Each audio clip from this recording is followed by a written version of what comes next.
ठीक है, cardiovascular system के अंदर आज अपने डिजीज कंडीशन आएगी। अभी पहले जो अपन जी। कार्डियोवैस्कुलर सिस्टम पढ़ रहे थे, इसमें डिजीज कंडीशन, अब डिजीज कंडीशन आएगी inflammatory disorder of the heart. Heart का जो इन्फ्लामेटरी डिसऑर्डर है उसके बारे में अपन आज पढ़ेंगे। जैसे पहले एंडोकार्डाइटिस।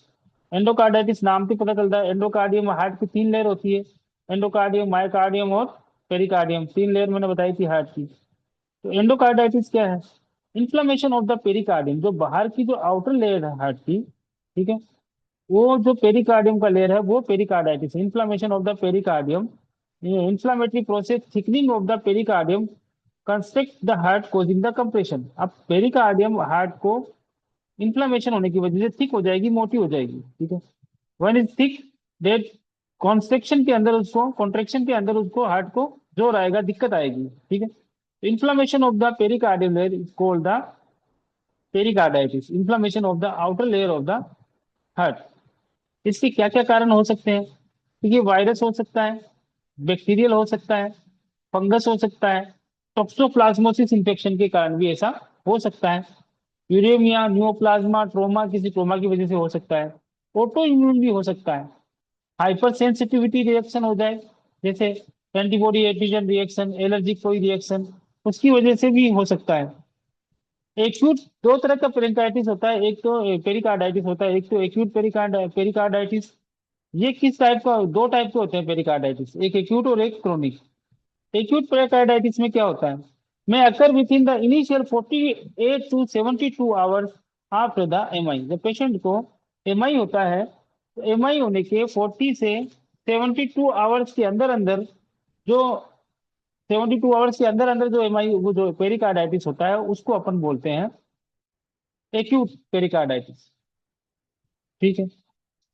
दूसरा, पोस्ट मायोकार्डियल इंफार्क्शन सिंड्रोम, डिसास्टर डेसलर सिंड्रोम भी बोलते हैं इसको। It is characterised by the pericarditis diffusion fever develop 4 to 6 week after MI.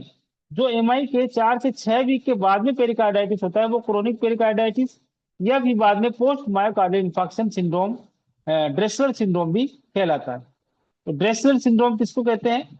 जो एमआई के 4 to 6 के बाद, 4 to 6 वीक के बाद जो पेरिकार्डाइटिस होता है वो ड्रेसलर सिंड्रोम कहलाता है, जिसको post myocardial pericarditis infection infection बोलते हैं।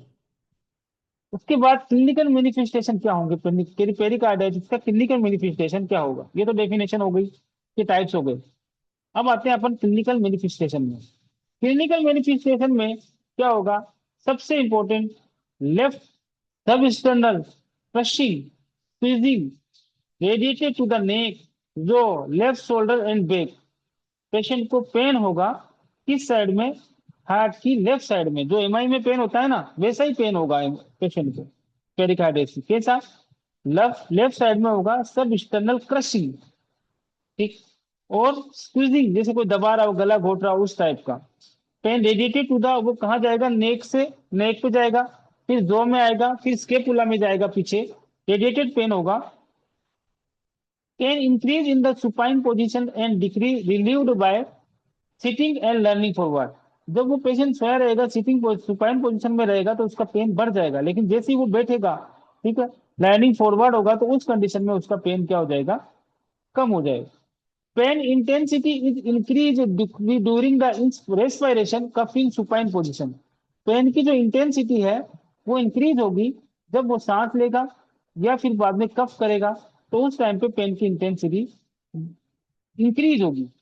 देखो, एमआई का पेन और एंजाइना का पेन और पेरिकार्डाइटिस का पेन, तीनों का पेन सेम ही होता है। करेक्टरिस्टिक्स पेनों का पेन के सेम ही है। क्या है?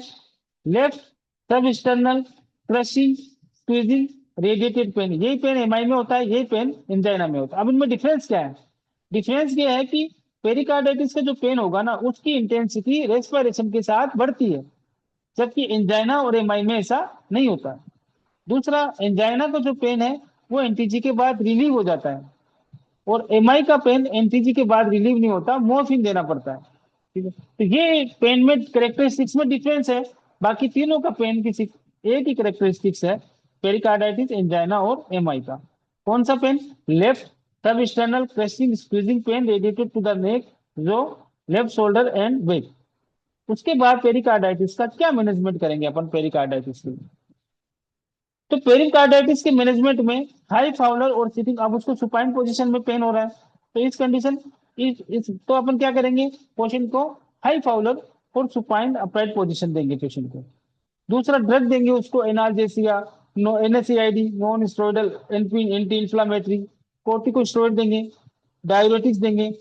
उसके बाद पेशेंट का ब्लड ब्लड कल्चर देखेंगे to identify the organism, blood culture identify करेंगे कि किस ऑर्गेनिज्म की वजह से, क्योंकि ये तो बैक्टीरिया फंगस कई चीजों से हो सकता है पेरिकार्डाइटिस। तो अपन ब्लड कल्चर कराएंगे, उससे आइडेंटिफाई करेंगे कि इसका कोज और एग्जैक्ट कोज क्या है, और फिर उसके अकॉर्डिंग उसका ट्रीटमेंट करेंगे। कॉम्प्लिकेशन क्या हो सकता है पेरिकार्डाइटिस का? तो पेरिकार्डाइटिस का जो कॉम्प्लिकेशन है, वो मेन कॉम्प्लिकेशन है कार्डियक टेम्पोनेंट। कार्डियक टेम्पोनेंट में आपको पहले भी बताया, excessive accumulation of the pericardial fluid in the pericardium. Heart की जो पेरिकार्डियम है उसके अंदर जो फ्लूइड का अकुमुलेशन है वो एक्सेस हो जाए, normal 10 to 13 ml pericardial fluid होता है, वो अगर उससे ज्यादा बढ़ जाए तो अपन उसको कहते हैं कार्डियक टेम्पोनेंट। और कार्डियक टेम्पोनेंट के क्लिनिकल मैनिफेस्टेशन क्या होते हैं? जो कार्डियक टेम्पोनेंट है उसका मेन क्लिनिकल मैनिफेस्टेशन है, उसको बोलते हैं अपन बक्ट्रेट। बक्ट्रेट के अंदर तीन चीजें आती है, हाइपोटेंशन, नेरो पल्स प्रेशर। चार चीजें आती है, hypotension, narrow pulse pressure, jugular vein distension और मफिल हार्ट साउंड। ये चार सिम्टम मिलके क्या बनाते हैं, बक्ट्रेट बनाते हैं। और ये बक्ट्रेट किस में पाया जाता है? ये cardiac tamponade. Cardiac tamponade is condition in this the fluid accumulation increase in the heart pericardial layer and is manifested by the symptoms Bactrate having the four common symptoms like hypotension, jugular vein distension, narrow pulse pressure और muffled heart sound। इसका management क्या करेंगे, pericardio synthesis करेंगे, अपन fluid को बाहर निकालेंगे। दूसरा pericardial effusion आता है, moderate accumulation pericardial fluid in the pericardial sac. ये क्लिनिकल मैनिफेस्टेशन क्या होंगे, पेशेंट को हिकअप होगा, फेनिक नर्व कंप्रेशन की वजह से हिचकी आएगी ज्यादा। तीसरा आता है पल्सेस पैराडॉक्सिस कॉम्प्लिकेशन हो सकता है पेरिकार्डाइटिस में। चौथा आता है decrease the cardiac output, cardiac output patient का कम हो जाता है। तो ये कॉम्प्लिकेशन है पेरिकार्डाइटिस। तो pericarditis the inflammation of the pericardial layer, outer layer of the heart, ये किसी भी बैक्टीरिया वायरस फंगाई की वजह से हो सकती है। उसके एक्यूट कंडीशन और post MI condition. Acute condition के अंदर 48 to 72 आवर्स एमआई के बाद होता है तो एक्यूट कंडीशन है, और उसके 4 to 6 वीक बाद होता है तो उसको अपन ड्रेसर सिंड्रोम या क्रोनिक कंडीशन बोलते हैं। क्लिनिकल मैनिफेस्टेशन के अंदर left substernal crushing squeezing radiative pain left left shoulder और बैक में जाता है, और पेन की इंटेंसिटी सांस के साथ इंक्रीज होती है। मैनेजमेंट में पेशेंट को हाई फाउलर पोजीशन देंगे, एंटीबायोटिक्स देंगे, पेन उसका डायग्नोस्टिक इवोल्यूशन में ब्लड कल्चर कराएंगे पेशेंट का। कॉम्प्लिकेशन कार्डिक टेम्पोनेंट हो सकता है, पेरिकार्डियल इफ्यूजन हो सकता है, और हिकअप हो सकती है, और पल्सेस पैराडॉक्सिस हो सकता है, डिक्रीज कार्डिक आउटपुट। ये आज का टॉपिक था अपना पेरिकार्डाइटिस।